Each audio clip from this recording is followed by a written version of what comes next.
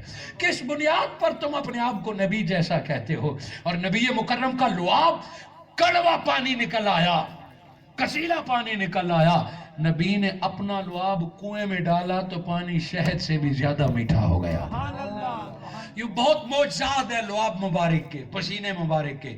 مگر میں اگلی بات پہ آ کے بات کو ختم کرتا ہوں کہ جو چیز جتنا بھی کوئی بڑا ہو وہ پاخانہ اور استنجا چھپ کے کرتا ہے. دونوں روایات ہیں. حضور صلی اللہ علیہ وآلہ وسلم کی طبیعت ٹھیک نہیں تھی. میرے آقا نے رات چارپائی پر مٹی کے پیالے میں چھوٹا پیشاب کیا اور چارپائی کے نیچے رکھا. صبح اپنے ایک نوکر کو کہا اس کو ایسی جگہ گرا دو جہاں کسی کی نظر نہ پڑے. اب یہ اتنی بڑی بات میں اپنی طرف سے تو نہیں کر سکتا نا. وہ گئے اور اس نے دیکھا کہ کسی ایسی جگہ یہ قارورہ گراؤں جہاں کسی کا پاؤں نہ پڑے، کوئی دیکھے نہ.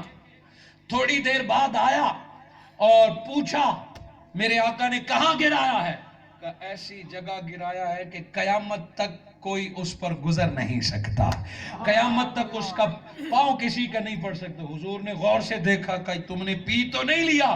سر جھکا کے کہا ہاں یا رسول اللہ پی لیا ہے میں نے، پی لیا. اس کے بعد وہ جدھر سے گزرے اس کے بدن سے خوشبو آیا کرتی تھی. کہ اس جسم پر آگ حرام ہے جس نے یہ کام کیا ہے. حضور صلی اللہ علیہ وآلہ وسلم سفر میں جا رہے تھے. آقا صلی اللہ علیہ وآلہ وسلم جب حاجت فرماتے تو زمین کو حکم ہوتا کہ جو ہی نبی حاجت فرمائیں کھا لے. کسی کو کبھی حضور کی حاجت نظر نہیں آئی. ایک صحابی رسول آقا کے ساتھ سفر میں، جو ہی حضور صلی اللہ علیہ وآلہ وسلم نے فرمایا رکو میں استنجا کرتا ہوں. آقا استنجا کے لیے گئے تو ایک درخت کو ٹہنی سے پکڑا کہ میرے پیچھے آؤ. چونکہ کھلا میدان تھا، درخت کو آقا نے بلایا. درخت نے آقا کے ارد گرد اپنی ٹہنیوں سے پردہ کر لیا. یہ درخت کھڑا ہوتا ہے، نبی کے کہنے پہ اس نے آس پاس پردہ کیا. میرے آقا نے استنجا فرمایا. اور جب حضور استنجا پخانہ کر کے نکلے وہ صحابی رسول دوڑ کے گئے کہ آج میں دیکھوں تو صحیح نبی کا پخانہ کس طرح ہوتا ہے، مگر گئے تو زمین اسے کھا چکی تھی، صرف خوشبو جا رہی تھی، وہ پلٹا پخانہ تو زمین کھا چکی تھی، وہ پلٹا واپس تو اچانک وہ مٹی کا ڈھیلا دیکھ لیا جس سے وضو خشک کرتے ہیں، استنجا کرتے ہیں، جس مٹی سے نبی نے وضو خشک کیا تھا وہ پڑا تھا، ادب اور عشق میں اس کو اٹھایا اور جیب میں رکھ لیا، اس کو اٹھایا اور خاموشی سے جیب میں رکھ لیا، واپس مدینہ پلٹے، وہ مٹی پاس ہے، جمعے کا وقت ہے، لوگ نماز ادا کر رہے ہیں، جمعے کی صفوں میں بیٹھے ہیں، اور یہ اسی مٹی استنجے والی مٹی کے ڈھیلا روڑی مٹی علی وہ جیب میں، اور مسجد میں داخل ہوئے، لوگ تقریر کی بجائے دیکھنے لگے کہ کتنا امیر شخص آیا ہے، کون ہے جس نے اتنی پیاری خوشبو لگائی ہوئی ہے، سارا مسجد اسے پلٹ کے دیکھنے لگا، مگر کوئی کہا کہ خوشبو تم سے آ رہے، اس نے کہا اللہ کی قسم میں نے کوئی عطر نہیں لگایا، کوئی خوشبو نہیں لگائی، اس نے کہا خوشبو کے حلے تم سے آ رہے ہیں، بس اس نے جیب میں ہاتھ ڈالا کہ کوئی عطر نہیں لگایا، صرف یہ مٹی ہے، جس نے بھی اس مٹی کو سونگا تو اس سے بڑی پیاری خوشبو آ رہی تھی، کہا یہ کیا ہے، کہا بتا دوں، کہا بتا دو، کہا یہ وہ مٹی ہے جس سے نبی نے استنجا فرمایا ہے، کہ نبی کے استنجے والی مٹی سے اتنی خوشبو آ رہی ہے، اس کے باوجود کہ مٹی سے خوشبو آئے، پسینے سے خوشبو آئے، لعاب میں اللہ نے صحت رکھے، تیر لگا، آنکھ باہر نکلی، اور وہ دوڑتا ہوا نبی کے پاس آیا، یا رسول اللہ جہاد میں تیر لگا ہے، آنکھ باہر نکلی ہے، یہ کوئی ہسپتال ہے، یہاں کوئی ڈاکٹر ہے، مگر صحابہ کا یہ عقیدہ تھا، نکلی ہوئی آنکھ لے کے دوڑتا ہوا نبی کے پاس آیا، میرے آقا نے اپنا لعاب نکالا اور آنکھ والے جہاں تیر لگی تھی نکالا اور آنکھ دوبارہ رکھ دی، رکھنے کی دیر تھی، کوئی ٹانکا نہیں، کوئی ٹیکا نہیں، صحابی رسول فرماتے ہیں لعاب لگا کے نکلی ہوئی آنکھ آقا نے دوبارہ رکھی، نہ درد تھا نہ کوئی فرق تھا، اللہ کی قسم اس آنکھ سے بھی مجھے اور زیادہ نظر آنے لگا، مرتے دم تک پھر اس کی نظر کمزور نہیں ہوئی، نکلی ہوئی آنکھ، ایسی کتنی مثالیں ہیں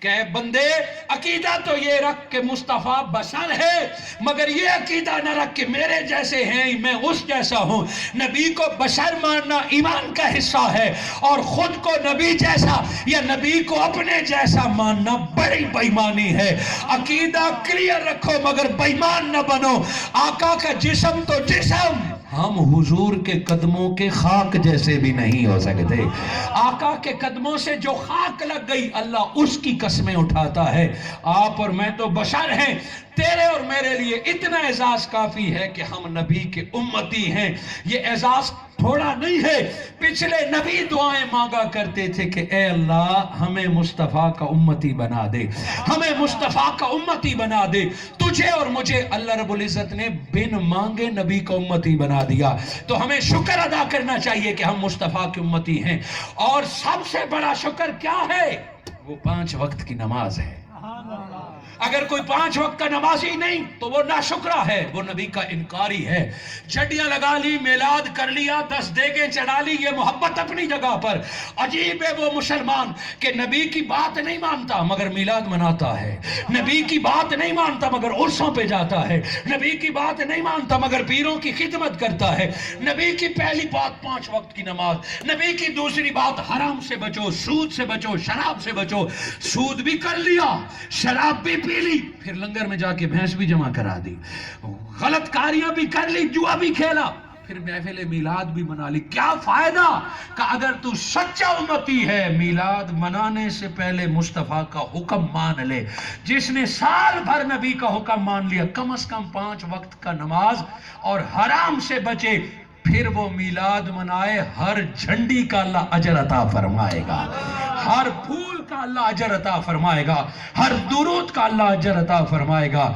دین اور شریعت مانے نہ اور پھر جلسے جلوس نکالے، یہ جھوٹ ہے، یہ غلط ہے، جس سے نبی راضی ہوتا ہے اللہ رب العزت پھر اس کو درود بھی عطا فرما دیتا ہے، نماز بھی عطا فرما دیتا ہے، سمجھو جو سے اللہ نبی راضی ہے وہ نبی کو اللہ کے بعد سب سے بڑا مانے گا، نبی کی ذات میں نقص اور عیب نہیں نکالے گا، اور جب بھی وقت ملے گا نماز کے بعد آقا کی نعتیں سنتا سناتا ہوگا، آقا پر درود بھیجتا ہوگا۔ بس آج اس مختصر سی وقت میں آپ کو دو چیزیں سمجھائیں کہ عقیدہ کلیئر رکھیں کہ نبی بشر ہیں، مگر سارے انسان مل جائیں تو نبی کے قدم جیسے بھی نہیں ہو سکتے، وہ افضل البشر ہیں۔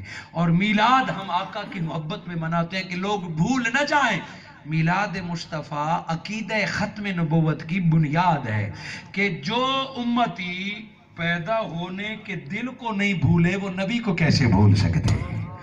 دعا کرتا ہوں کہ اللہ رب العزت مجھے اور آپ کو ہمیشہ آقا کی ولادت کی خوشی منانے کی توفیق عطا فرمائے، اور سال بھر اللہ رب العزت مجھے اور آپ کو مسجدیں آباد کرنے والا اور پکی نماز پڑھنے کی توفیق عطا فرمائے۔